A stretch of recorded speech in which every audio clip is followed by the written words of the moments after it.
জায়গায় দেখছি বলছে কি ধর্মীয় স্বাধীনতা নেই, পুজো পাঠে অশান্তি করে বা মানে ধর্মীয় ভাবাবেগে আঘাত করে, এরকম কি করে হয়? আমাদের এখানে পুজো পাঠ হলে, হিন্দুদের পুজো হলে শেখ সাহেব 10,000, 15,000, 5,000, 2,000 করে চাঁদা দেয়। তাহলে কি করে ধর্মীয় অশান্তি হয় এখানে?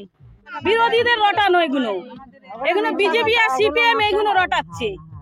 একেবারে তারা বলছে কি তাদেরকে ডেকে নিয়ে নির্যাতন করা হতো, রাত 12টার পরে ডেকে নিয়ে পিটে করার জন্য তাদের আবদার করতো এবং তাদের সাথে নির্যাতন করতো। আপনিও তো সন্দেশখালীর একজন মহিলা, এই এলাকায় আমরা রয়েছি, আপনাদের কি কোনোদিন ডেকেছিল?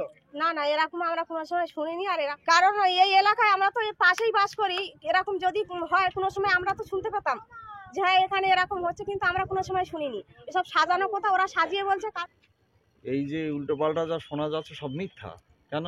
উনি ওই রকম ধরনের সত্যিকারের সামাজিকতা বোধ বা সত্যিকারের যে মানুষের উপকার করে, আমরা কোনো কাজ আজ পর্যন্ত ওনার কাছ থেকে ফিরে আসেনি। এবং সবাইকে উনি সমানভাবে, হিন্দু মুসলিম সবাইকে সমান চোখে সমানভাবে দেখে।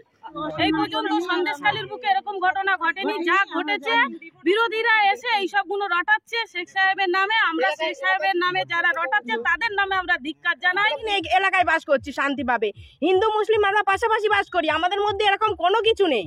আর আমরা এরকম কিছু জানিও না কোনোদিন, এখন নতুন করে এগুলো রটছে। মানে একজন সমাজসেবী হয়তো একটা রাইট বাঁধানোর একটা চক্রান্ত ভাবে এটা করা হচ্ছে। কারা করছে এটা? পাচ্ছি যে এসব উল্টো পাল্টো চক্রান্ত করে বিভিন্ন রকম সাজিয়ে আমাদের এখানটা অশান্তির একটা সঞ্চার সৃষ্টি হয়েছে, যাতে আমরা এটা নিয়ে খুব অস্বস্তিতে ভুগছি।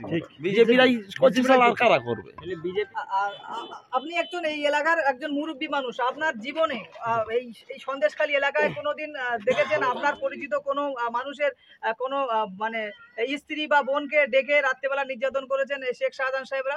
কি বলবেন? না, একদম কোনোদিন মিথ্যা, এটা মিথ্যা সাব্যস্ত। আমরা কোনোদিন দেখিনি, আজ পর্যন্ত আমরা কোনো কথা শুনিনি এরকম ধরনের কথা। যারা বলছে এরকম মুখে কাপড়, এটা একদম মিথ্যা।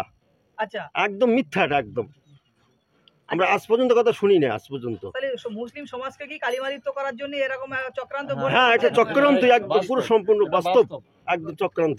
এটা বাস্তব, এইটাই হচ্ছে এখানে। আমরা খুব শান্তিপ্রিয় ভাবে আছি, হিন্দু মুসলমান আমরা খুব শান্তিপ্রিয় ভাবে আছি।